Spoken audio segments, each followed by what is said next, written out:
তিনটি কথার ভিতর ঈমান রয়েছে। ঈমান হচ্ছে ইকরার বিল লিসান, আল্লাহর কালেমা মুখে স্বীকার করা। কি করা? আল্লাহর কালেমা। বিশ্বনবী বলছেন ইকরার বিল লিসান, আল্লাহর কালেমা মুখে স্বীকার করা। 2 নাম্বার বিশ্বনবী বলছেন 2 নাম্বার হলো তাসদিক বিল জানান, মুখে স্বীকার করলে হবে না, এইটা অন্তর দিয়া বিশ্বাস করা লাগবে। মুখে শুধু স্বীকার করলে হবে না আমার রব আল্লাহ, মুখে শুধু স্বীকার করলে হবে না আমার মৃত্যু হবে, মৃত্যুর পরে কবর আছে, হাসর আছে, মিজান ফুলসিরাত আছে, এই কথা শুধু মুখে বললে হবে না, তাসদিক বিল জানান, অন্তর দিয়ে বিশ্বাস করতে হবে। আমার মুসলমান ভাইয়েরা আমার, তাহলে 2 নাম্বার হলো তাসদিক বিল জানান, এই কথাটা অন্তর দিয়ে বিশ্বাস করতে হবে। 3 নাম্বারে বিশ্বনবী বললেন 3 নাম্বার হলো আমল বিলার কান, শুধু মুখে বললে হবে না, শুধু অন্তরে বিশ্বাস করলে হবে না, এটা আমলে পরিণত করতে হবে। এটার নাম হচ্ছে ঈমান। এটার নাম কি? ইকরার বিল লিসান, মুখে স্বীকার করে নিলেন, তাসদিক বিল জানান, অন্তরে বিশ্বাস করলেন, আমল বিল আরকান, সেটা কি করলেন? আমলে পরিণত করলেন। এই 3টার সমন্বয়ে একজন মানুষকে ঈমানদার বলা যায়। কথা কোন ঠিক কিনা? এই জন্য মুসলমান ভাইয়েরা আমার, ঈমানের সঙ্গে আল্লাহ জান্নাতের সম্পর্ক স্থাপন করেছে। এখন বলবেন হুজুর এটা কোথায় আছে? সূরা বাকারা খুলে দেখবেন, আয়াত নম্বর 82। আল্লাহ রাব্বুল আলামিন বলেন ওয়াল্লাযীনা আমানু وعملوا الصالحات أولئك أصحاب الجنة هم فيها خالدون। জোরে বলেন আল্লাহু আকবার।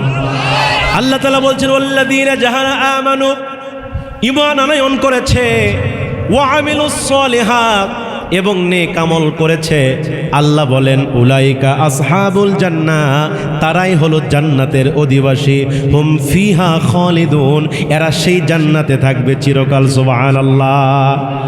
তাহলে জান্নাত পেতে গেলে ঈমান আনতে হবে আপনাকে। আল্লাহ পাক একই কথা সূরা কাহফের মধ্যে বললেন, আয়াত নম্বর 107। আল্লাহ বলছেন ইন্নাল্লাযীনা আমানু ওয়া আমিলুস সলিহাতি কানাত লাহুম জান্নাতুল ফিরদাউসি নুজুলা। জোরে বলেন আল্লাহু আকবার। আল্লাহ বলছেন ইন্নাল্লাযীনা আমানু, নিশ্চয় যারা ঈমান আনয়ন করেছে, ওয়া আমিলুস সলিহা, এবং নেক আমল করেছে, কানাত লাহুম জান্নাতুল ফিরদাউসি নুজুলা, আল্লাহ বলেন তাদেরকে আমি আল্লাহ পাক এমন একটা জান্নাতের মেহমানদারি করাবো যে জান্নাতের নাম হলো জান্নাতুল ফিরদাউস। তাহলে ঈমানের সাথে কিসের সম্পর্ক? জান্নাতের সম্পর্ক। মুসলমান ভাইয়েরা আমার, 10ই মুহররম আশুরা, এই যে আশুরা সম্পর্কে কোরআনে আল্লাহ পাক বর্ণনা করেছেন। আরবি 12 মাসের যে গণনার হিসাব, যে মুহররম মাসে আমরা উপস্থিত হয়েছি, এই মুহররম মাসের হিসাব এটা কিন্তু তখন থেকে শুরু হয়েছে যখন আল্লাহ আসমান সৃষ্টি করেছে। সুবহানাল্লাহ বলেন। যেদিন আল্লাহ জমিন সৃষ্টি করেছেন সেদিন থেকেই এই 12 মাসের গণনা চলে এসেছে। আল্লাহ সেই কথাটিও বলছেন সূরা তাওবা আয়াত নম্বর 36। আল্লাহ বলছেন ইন্না ইদ্দাতাশ শুহুরি ইনদাল্লাহি 12 শাহরান ফি কিতাবিল্লাহি ইয়াওমা খালাকাস সামাওয়াতি ওয়াল আরদি মিনহা আরবাআতুন হুরুম। আল্লাহ বলছেন যেদিন আমি আসমান এবং জমিন সৃষ্টি করেছি সেদিন থেকে আরবি 12টি গণনা, 12টি মাস, এই যে গণনা সৃষ্টি করে দিয়েছি। এই 12টি মাসের মধ্যে শ্রেষ্ঠ মাস হলো 4টি। জোরে কোন কয়টি? মিনহা আরবাতুন হুরুম বলা হলো। আরবাতুন মানে 4। আল্লাহ পাক বলছেন 12টি মাসের মধ্যে শ্রেষ্ঠ মাস হলো 4টি। তার 1 নাম্বার হলো জিলকদ। 1 নাম্বার কি বলেন? 1 নাম্বার হলো জিলকদ, 2 নাম্বার হলো জিলহজ। 2 নাম্বার কি? 2 নাম্বার জিলহজ, 3 নাম্বার হলো এই মুহররম, আর 4 নাম্বার হলো রজব। আল্লাহ পাক বললেন যে এই 4 মাস সবচাইতে বেশি সম্মানিত। আর নবীজি বলেছেন এই 4 মাসে তোমরা যুদ্ধ বিগ্রহ করবে না, এই 4 মাসে যুদ্ধে লিপ্ত হবে না। কারণ ভাইয়েরা আমার, এই 4 মাস হলো হজের মাস, জিলকদ জিলহজ আর হলো আপনার মুহররম। এই 3 মাস লাগতো হজ করতে। আগেকার মানুষ কিন্তু হেলিকপ্টার ছিল নাকি, জোরে বলেন, পায়ে হেঁটে যেত, আবার পায়ে হেঁটে আসতো। এই হজ করতে যাতায়াত বাবদ সময় লাগতো 3 মাস। জোরে কোন কয় মাস? এই জন্যই 3 মাস যুদ্ধ করতে নিষেধ করেছে। আর রজব মাসে আল্লাহর নবী রজব মাসে উমরা করতেন, সাহাবীর উমরা করতেন। এই জন্য তিনি রজব মাস এবং এই জিলকদ জিলহজ মুহররম এই 4 মাসে যুদ্ধ করতে কি করেছে? নিষেধ করেছেন। এবার আসেন ভাইয়েরা আমার, এবার আসেন এই মুহররম মাসের আশুরার গুরুত্ব কত বেশি আমার মুসলমান ভাইয়েরা। আশুরা মানে হচ্ছে 10। আশুরার গুরুত্ব কত বেশি। আল্লাহর নবী বলেছেন, তোমরা যদি 10 তারিখ আশুরা পাও তাহলে তোমরা রোজা রাখবে। জোরে কোন কি রাখবে? সহিহ মুসলিমের বর্ণনা হাদিস নম্বর 2626 নম্বর হাদিস। আপনারা হাদিসগুলো খুলে দেখবেন, আল্লাহর নবী বলছেন, আফদলুস সিয়ামি বাদা রমাদান শাহরুল্লাহিল মুহররম। আল্লাহর নবী বলছেন, এই পৃথিবীতে রমজান মাসের পরে, রমজান মাসের রোজার পরে পৃথিবীতে যত রোজা আছে তার মধ্যে শ্রেষ্ঠ রোজার নাম হলো মুহররমের আশুরার রোজা। কিসের রোজা? আল্লাহর নবী মক্কা থেকে মদিনায় হিজরত করে নবীজি মদিনায় চলে গেলেন। মদিনায় গিয়ে দেখে এই 10 তারিখ আশুরার দিনে ইহুদিরা রোজা রেখেছে। কারা রোজা রেখেছে? জোরে কোন কারা রোজা রেখেছে? ইহুদিরা রোজা রেখেছে। আল্লাহর নবী ইহুদিদেরকে জিজ্ঞাসা করলেন, তোমরা এই দিনে কেন রোজা রেখেছো? তারা বললেন যে এই দিনে আমাদের নবী হযরতে মূসা আলাইহিস সালামকে আল্লাহ পাক ফেরাউনের হাত থেকে মুক্তি দিয়েছেন। কাকে মুক্তি দিয়েছেন? ফেরাউনের হাত থেকে কাকে মুক্তি দিয়েছেন? নবী মূসা আলাইহিস সালামকে। মূসা আলাইহিস সালামকে চিনেন আপনারা? হ্যাঁ, মুসা নবীর নাম শুনছেন আপনারা? এই পৃথিবীতে এমন কোনো মানুষ নাই যে মুসা নবীর নাম শুনে নাই। কারণ কোরআনে অধিকাংশ জায়গায় মুসা নবীর কথা আছে না নাই? মনে থাকবে না কেন রে ভাই? এই মুসা নবী তো চালাক নবী ছিলেন। আল্লাহু আকবার বলবেন না? এই পৃথিবীতে যত নবী রাসূল এসেছেন তাদের মধ্যে সবচাইতে 2 জন নবী বেশি চালাক ছিল। তাদের 1 নম্বর ছিল হযরতে নবী সুলাইমান আলাইহিস সালাম, আর 2 নম্বর ছিল নবী মূসা আলাইহিস সালাম। সুবহানাল্লাহ বলবেন না? যে মূসা আলাইহিস সালাম রাগ করতেন, এত রাগ ছিল তার, তিনি যখন রাগ করতেন তখন তার মাথার চুল পাগড়ি ভেদ করে দাঁড়িয়ে যেত।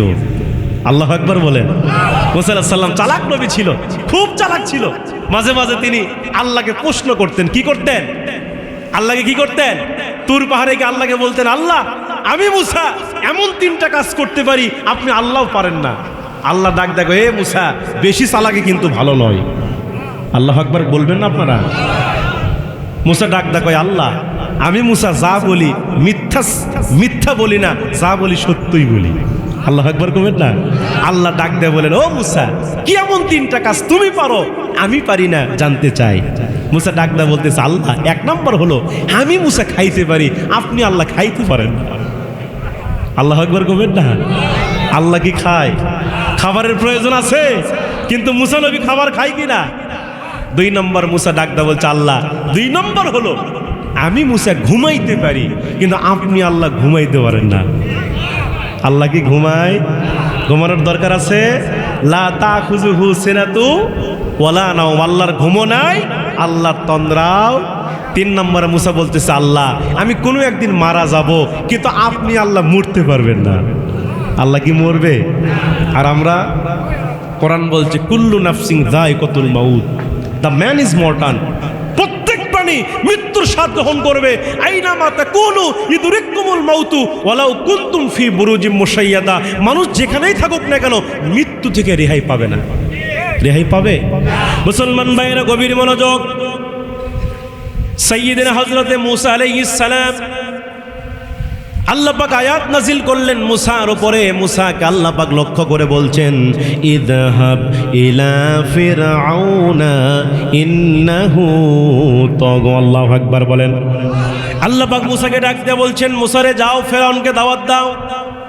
ফেরাউন তো তাগুত হয়ে গেছে, ফেরাউন সীমা লঙ্ঘন করেছে, তাকে তুমি কালেমার দাওয়াত দাও, ঈমানের দাওয়াত দাও। এই কথা যখন আল্লাহ রাব্বুল আলামিন মূসাকে বললেন, মূসা ডাক দিয়ে বলছেন, আল্লাহ কালেমার দাওয়াত তো দেব ঠিক আছে, কিন্তু আমার জিহবা তোতলা। জিহবা কি? জোরে কন। মূসা ডাক দিয়ে বলছেন, আল্লাহ আমার জিহবা তোতলা, এই জন্য আমার রাগ বেশি, আমার মেজাজ এমনিতে গরম হয়ে যায়। তোতলা মানুষের রাগ কম হয় না বেশি হয়? দেখবেন আমাদের সমাজের মধ্যে যেই ছেলে মেয়েরা তোতলা, ওদের রাগ কিন্তু অটোমেটিক মাথায় ওঠে। আল্লাহু আকবার কোন? রাগ আছে না নাই? ও তো করতে করতে ওর হাতের কাম হয়ে যায়, এমন যুবক আছে না নাই? তো মুসা ডাকতে বলছেন, আল্লাহ আমি তো তোতলা, আমি কথা বলতে গেলে আটকে যাই, কালেমার দাওয়াত তো দেবো, কিন্তু আমার জিহ্বা আপনি ঠিক করে দেন। আল্লাহ ডাকতে বললেন, ও মুসা যা যা, আমি আল্লাহ তোর কণ্ঠকে ভালো করে দিলাম, তুই একটা দোয়া পড়ে নে। মুসা আলাইহিস সালামকে আল্লাহ যেই দোয়াটা শিক্ষা দিয়েছেন সেইটা কোরআনে আছে না নাই? মুসা আলাইহিস সালাম তিনি দোয়া করলেন, রব্বি ইশরাহ লি সাদরি ওয়া ইয়াসসির লি আমরি ওয়াহলুল উকদাতাম মিন লিসানি ইয়াফকাহু কওলি। তিনি যখন এই দোয়াটা পাঠ করে নিলেন, আল্লাহ রব্বুল আলামিন তার কণ্ঠটাকে ভালো বানায় দিলেন। শুধু তার কণ্ঠ ভালো বানায় দিলেন না, আল্লাহ পাক ডাক দিয়ে বললেন, মুসা আমি আল্লাহ পাক এই মুহূর্তে তোমার ভাই হারুনকে নবী হিসাবে ঘোষণা করে দিলাম, তুমি যাও কালেমার দাওয়াত নিয়ে চলে যাও ফেরাউনের রাজদরবারে। আল্লাহর পয়গম্বর হযরতে মুসা আলাইহিস সালাতু ওয়াস সালাম তিনি কি করলেন? তিনি এবার কালেমার দাওয়াত নিয়ে এক পা দুপা করতে করতে তিনি ফেরাউনের রাজ সিংহাসনে ঢুকে পড়লেন। ফেরাউন তিনি রাজ সিংহাসনে বসে আছেন। আল্লাহর পয়গম্বর হযরতে মুসা আলাইহিস সালাতু ওয়াস সালাম তিনি এবার ফেরাউনকে দেখে ফেললেন। ফেরাউনকে দেখা মাত্র হযরতে মুসা আলাইহিস সালাম ডাক দিয়ে বললেন, ফেরাউন তুমি এই মুহূর্তে পড়ে নাও লা ইলাহা ইল্লাল্লাহ মুসা কালিমুল্লাহ, এক আল্লাহকে রব বলে স্বীকার করে নাও, আর আমি মুসাকে তুমি নবী বলে স্বীকার করে নাও, তাহলে তুমি দুনিয়াতেও শান্তি পাবে, মৃত্যুর পরে জান্নাত পেয়ে যাবে। এই দাওয়াত যখন হযরতে মুসা আলাইহিস সালাম ফেরাউনকে দিতে লাগলো, ফেরাউন তখন ডাক দিয়ে বলে, মুসা রে তোর কালেমার দাওয়াত বন্ধ করে দে। ফাকালা আনা রব্বুকুমুল আলা, আমি তোর বড় খোদা। নাউজুবিল্লাহ বলবেন না? ফেরাউন ডাক দিয়ে বলে, আমি তোর রব, আমি তোর বড় খোদা, আমি তো সব করি, আমি তো আসমান থেকে জমিনে বৃষ্টি নাজিল করি, আমি কাউরে হত্যা করি, কাউরে ছেড়ে দেই, এই ক্ষমতা আমার, তুই আমার রব বলে স্বীকার কর। এই কথা যখন ফেরাউন বলল, মুসা ডাকদা বলতেছেন, কখনো নয়, আমি তোমার খোদা মানতে পারবো না, কারণ আমার খোদা হলেন একমাত্র কে? জোরে বলেন খোদাকে? আমার রব তো একজন আল্লাহ, যিনি হুয়াল হাইয়ুল কাইয়ুম, তিনি একমাত্র আমার রব, তিনি একমাত্র আমার ইলা, আমি আল্লাহ ছাড়া কাউরে ইলা মানতে পারবো না। এই কথা যখন মুসা বলল, ফেরাউন তখন রাগান্বিত হয়ে গেল। রাগান্বিত হবার পরে এবার ফেরাউন মুসা নবীকে ডাক দেয়া বলতেছে, মুসা তুই যদি আমার খোদা হিসেবে না মানিস, তাহলে এই মুহূর্তে আমি তোরে হত্যা করে ফেলবো। নাউজুবিল্লাহ বলবেন না? ও মুসা তুই যদি আমার রব বলে স্বীকার না করিস, আমার রব না মানিস, তাহলে এই মুহূর্তে তোর হত্যা করে ফেলব। আল্লাহর পয়গম্বর মুসা ডাক দেয়া বললেন, ও ফেরাউন তুমি যতই আমারে মারার কথা বলো না কেন, আমার রব আমারে বাঁচাইয়া দিবে। বাঁচানোর মালিক কে? জোরে কোন মালিক কে? আল্লাহ যদি কাউরে বাঁচাতে চায়, দুনিয়ার কোনো মানুষ তারে মারতে পারবে? জোরে কোন পারবে?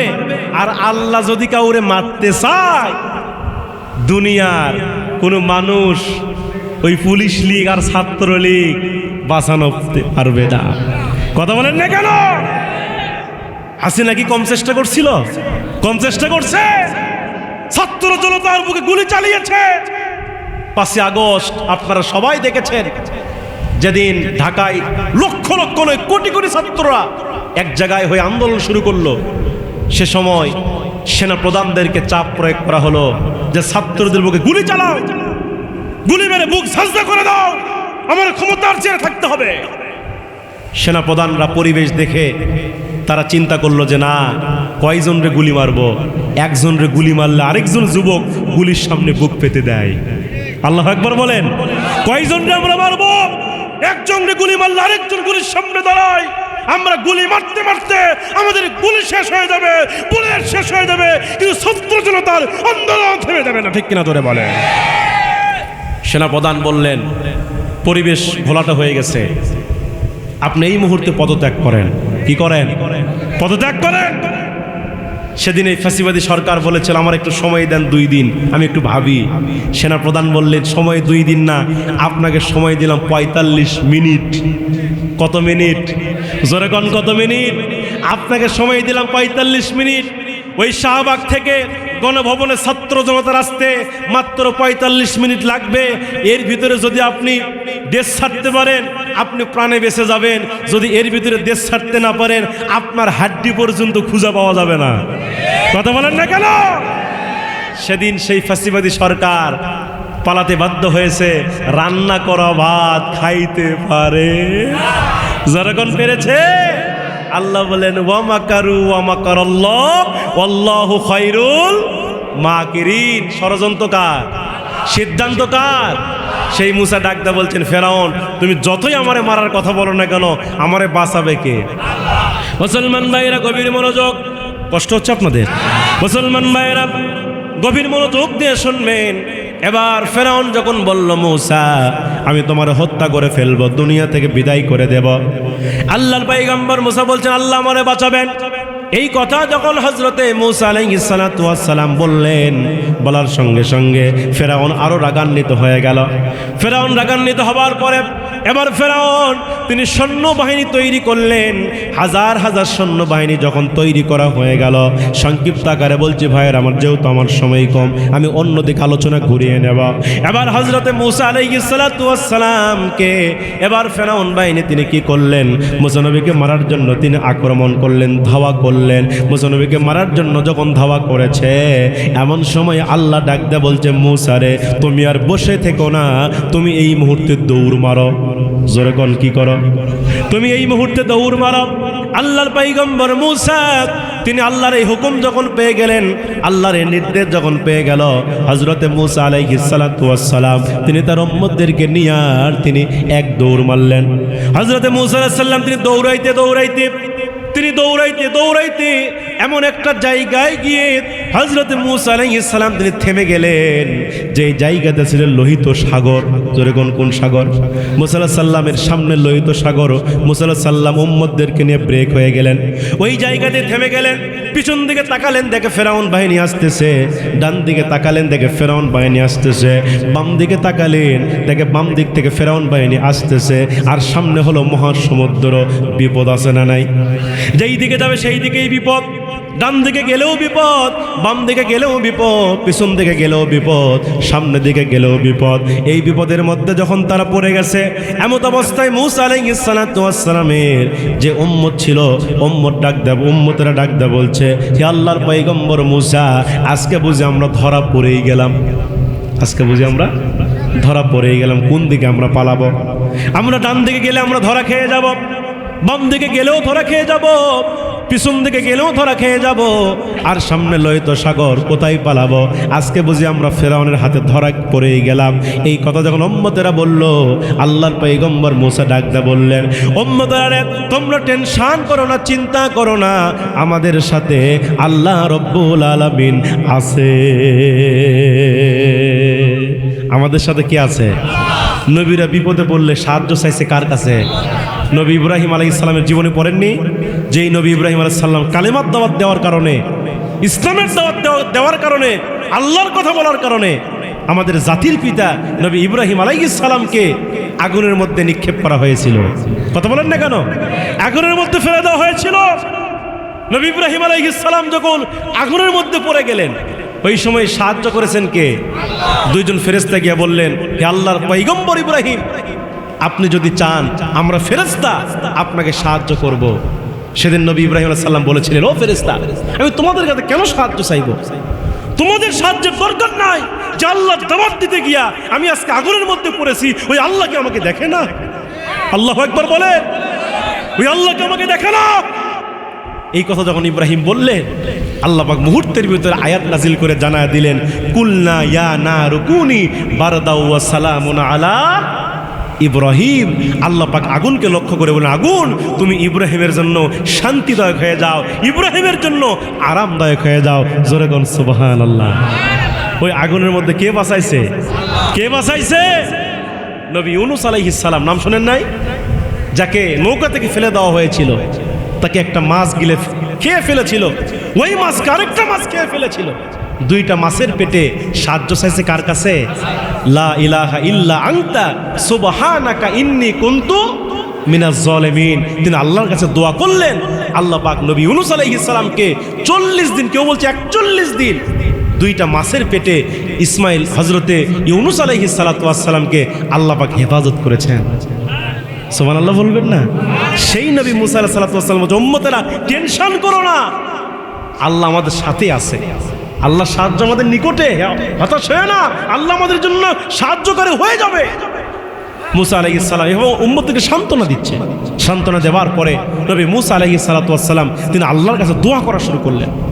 আল্লাহকে ডাক দিয়ে বলছেন, আল্লাহ আমরা বিপদের মধ্যে পড়ে গেছি, আমরা মুসিবতের মধ্যে পড়ে গেছি, আল্লাহ আপনি ছাড়া সাহায্য করার মতো আর কেউ নাই। ডান দিকে আমাদের বিপদ, বাম দিকে বিপদ, পেছনে বিপদ, সামনে বিপদ, আপনি ছাড়া আমাদের কেউ সাহায্য করতে পারবে না। আল্লাহ আপনি আমাদেরকে সাহায্য করেন। হযরতে মূসা আলাইহিস সালাম যখন আল্লাহর কাছে সাহায্য চাইলেন, আমার আল্লাহ রাব্বুল আলামিন ডাক দিয়ে বললেন, মূসা তোমার হাতের মধ্যে ওইটা কি দেখা যায়? মূসা ডাক দেবেন, আল্লাহ আমার হাতের মধ্যে আছে হলো আসা। জোরে কোন কি? আসা। আসা মানে কি? জোরে বলেন। মূসা আলাইহিস সালামের লাঠি হলো মুজিজা ছিল। হযরতে মূসা আলাইহিস সালাম ডাক দিয়ে বলছেন, আল্লাহ আমার হাতের মধ্যে আছে লাঠি। আল্লাহ ডাক দিয়ে বললেন, মূসা তোমার হাতে যে লাঠি আছে ওই লাঠি দিয়ে তুমি কি করো? মূসা ডাক দিয়ে বলছে, আল্লাহ এই লাঠি দিয়ে আমি দুইটা কাজ করি। কয়টা কাজ করি? আল্লাহ জানতে চাইলেন, মূসা বলো বলো তুমি এই লাঠি দিয়া কি দুইটা কাজ করো জানতে চায়। আল্লাহর পয়গম্বর হযরতে মূসা ডাক দিয়ে বলছেন, আল্লাহ আমি এক নম্বরে লাঠি দিয়া প্রত্যেক দিন বকরির জন্য পাতা বাড়ি। সুবহানাল্লাহ কোন না কে? কার পাতা বাড়ে? বকরির পাতা বাড়ে। কিসের পাতা? বকরির পাতা বাড়ে, মানে বকরিকে খাওয়ানোর জন্য পাতা বাড়ে। তাহলে এখান থেকে বোঝা গেল মূসা নবীর বকরি ছিল কিনা।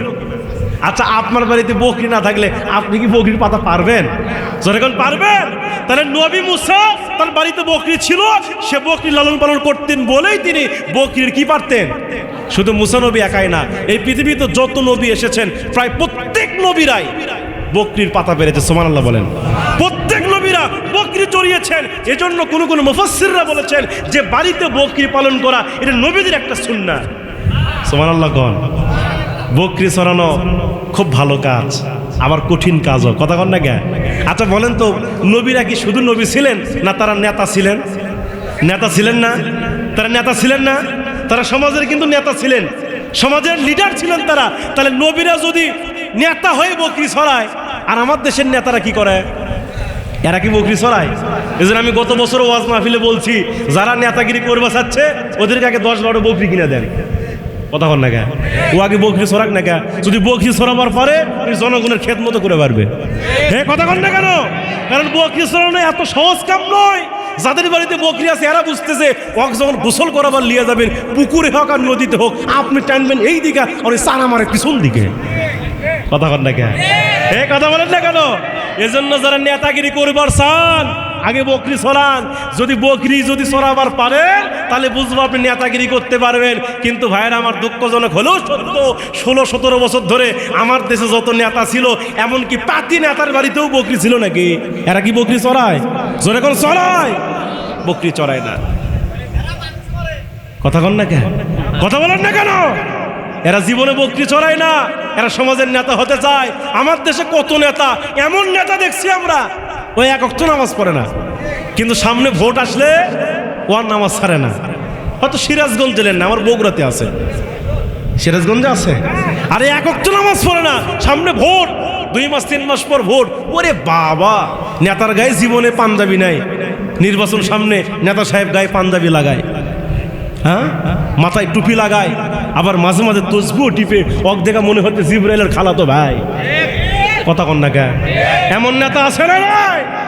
এরা নির্বাচনের ভোট দেয়, ভোট চায়। এমন নেতা আমরা শুনেছি এক আসরের নামাজ 4 বার পর্যন্ত পড়ে। কয়বার পড়ে? আসরের সময় হয়ে গেছে, বাজারে গেছে, গিয়ে থেকে লোকজন বসে আছে, ডাকতে বলছে, ভাইয়ের আমার আপনারা কি আসরের নামাজ পড়েছেন?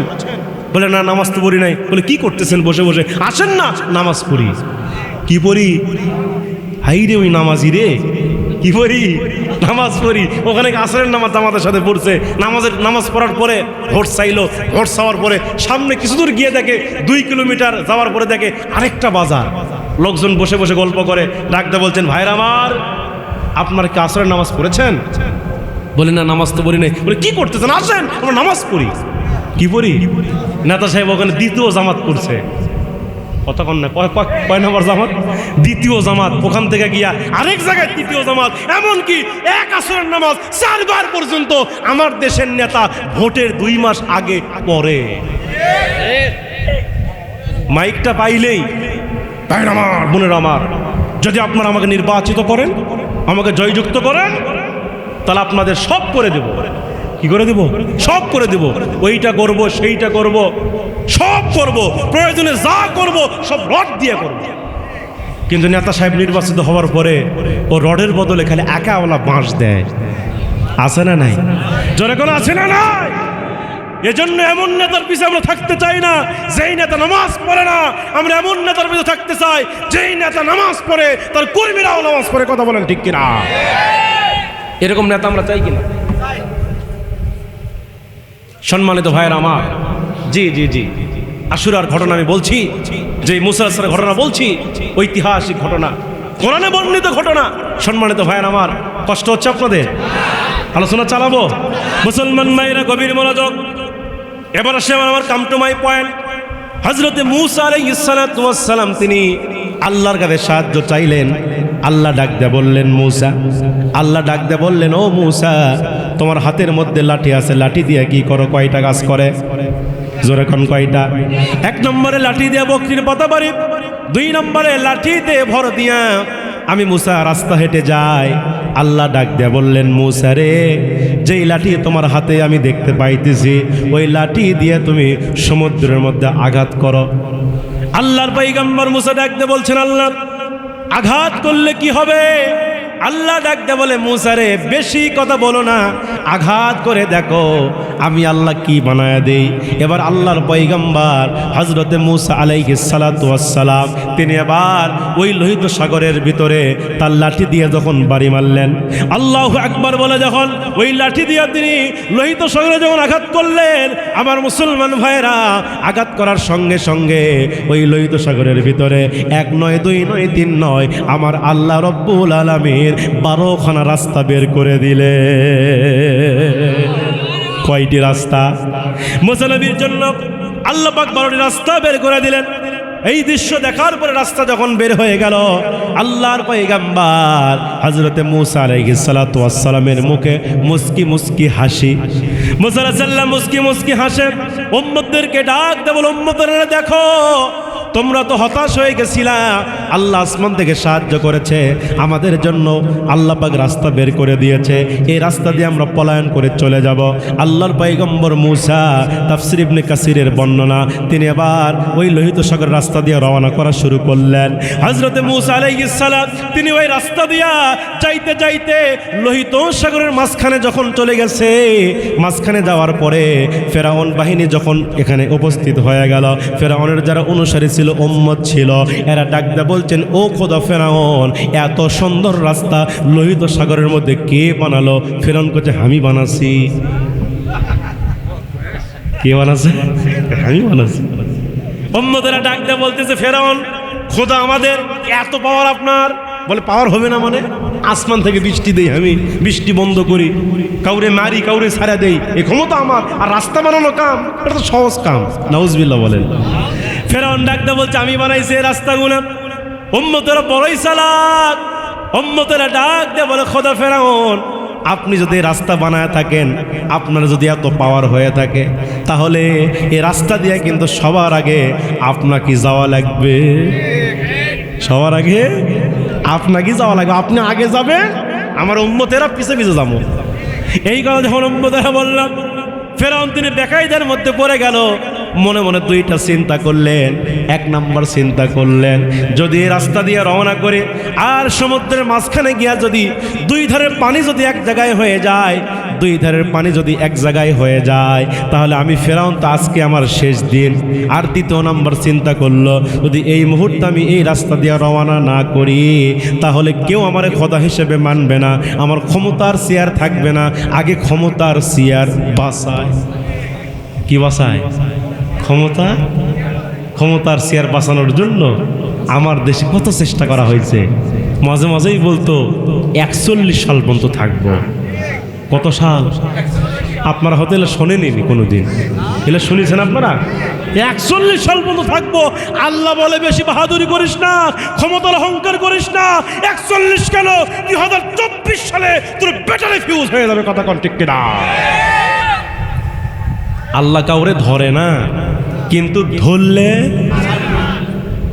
আল্লাহ পাক অবকাশ দেয়, সময় দেয়। এবার ফেরাউন বেকায়দার মধ্যে পড়ে গেল, মনে মনে চিন্তা করলো পরে যা হয় হোক, আগে ক্ষমতার চেয়ার বাঁচায়, রাস্তা দিয়ে যাওয়াই লাগবে। এবার ফেরাউন তিনি ক্ষমতার চেয়ার টিকিয়ে রাখার জন্য তিনি এবার লোহিত সাগর রাস্তায় নামলেন। যাইতে যাইতে যখন ফেরাউন বাহিনী একেবারে সমুদ্রের মাঝামাঝি পয়েন্ট, একেবারে মাঝখানে যখন গিয়েছে, এমত অবস্থায় সাইয়্যিদিনা হযরতে মূসা আলাইহিস সালাম তিনি উম্মতদেরকে নিয়ে কিনারায় উঠে গেছে। সুবহানাল্লাহ বলেন।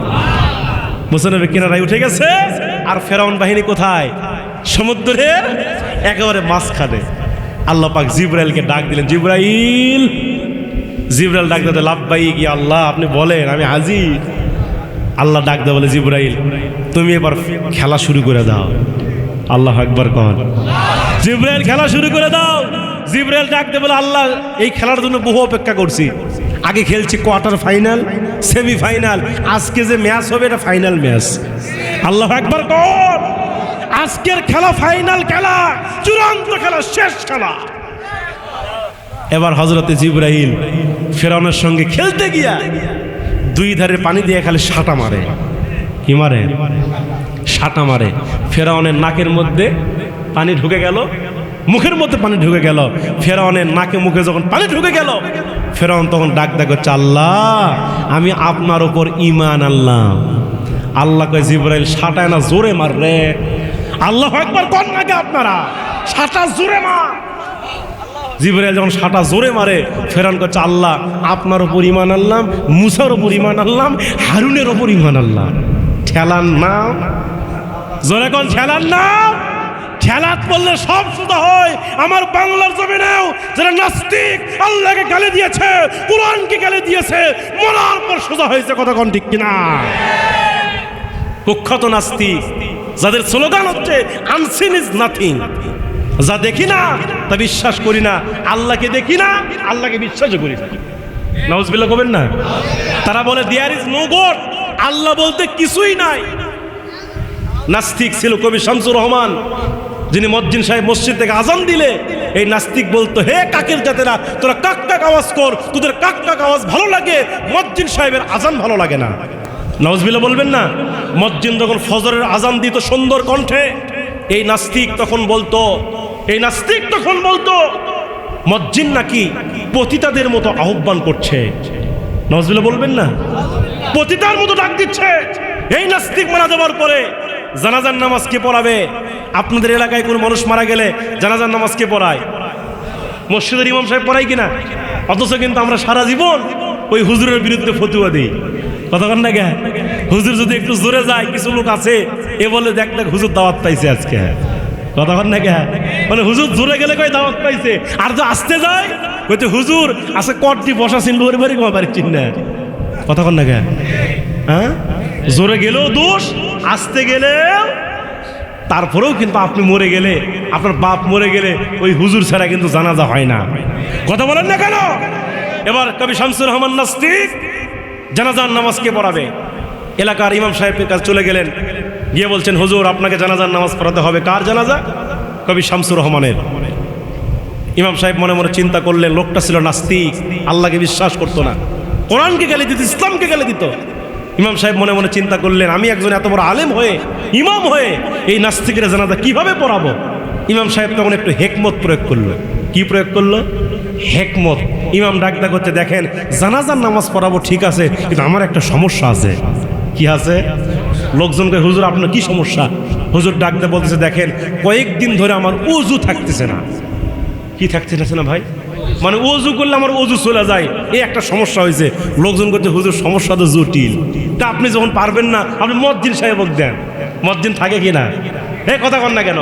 আমার দেশের মজ্জিন আছে না নাই? 2000 টাকা বেতন, 1500 টাকা বেতন, ওই ভাঙ্গা সাইকেলে উঠি যাও পড়ে থাকে। কথা কন না কেন? গত বছর পাবনাতে গেছে, আপনাদের পার্শ্ববর্তী জেলা। পাবনাতে গিয়ে ফজরের নামাজ এক মসজিদে পড়বো, দেখে এক মুরব্বী চাচা, বয়স মনে 60 পার হবে। চাচা দেখি মসজিদে আজান দিয়া নামাজ না পড়ে সাইকেলে দৌড়াচ্ছে, আজান দিলে নামাজ পড়বেন না? কচ্ছে হুজুর এটি 500 টাকা দিয়ে আজান দেয়, আরেক জায়গায় 900 দিয়ে নামাজ পড়ায়। কথাক্ষণ না কে? এই হলো আমাদের মসজিদের ইমাম সাহেবের অবস্থা। এবার বলছে আপনি মজ্জিন সাহেবকে দেন। ইমাম সাহেব মজ্জিনকে ডাক দিল, মজ্জিন সাহেব আসো। মজ্জিন গেলেন, বললেন তুমি জানাজার নামাজ পড়াও। কবি শামসুর রহমানের মজ্জিন ডাক দা বলতেছেন, হুজুর আমি কেমনে আর জানাজার নামাজ পড়াবো? এ লোকটা তো নাস্তিক, সারা জীবন আজানকে গালি দিছে, আমি জানাজার নামাজ পড়াতে পারবো না। মজ্জিন সাহেব যাবেন না, কিন্তু এলাকার লোকজন ছাড়ে না, জোর করে মজ্জিনকে টেনে নিয়ে চলে গেছে।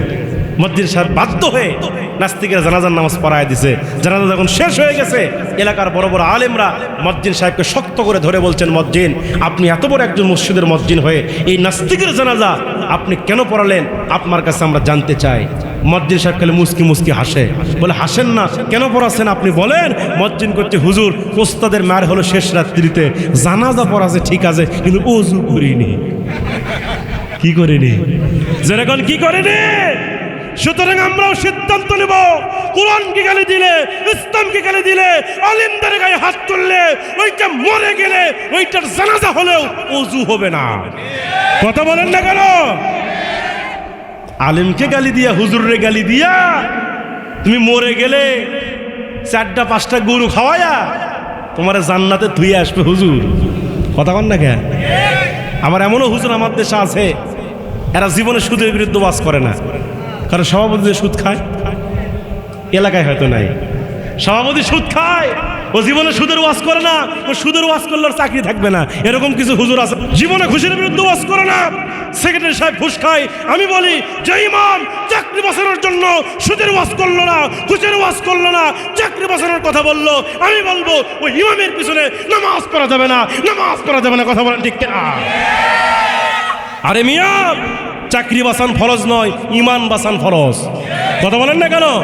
কিছু লোক বলে যে হুজুর জান বাঁচানো ফরজ। আরে মিয়া, কে বলছে আপনাকে জান বাঁচানো ফরজ? জান বাঁচানো ফরজ নয়, ইসলামের জন্য জান দেওয়া ফরজ।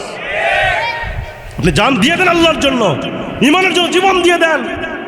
মরবেন এখানে, আপনার লাশ পড়বে জান্নাত ইনশাআল্লাহ। বলেন আপনি এখানে মারা যাবেন, আপনার নাকের মধ্যে জান্নাতের সুঘ্রাণ পাবেন। আল্লাহু আকবার বলেন।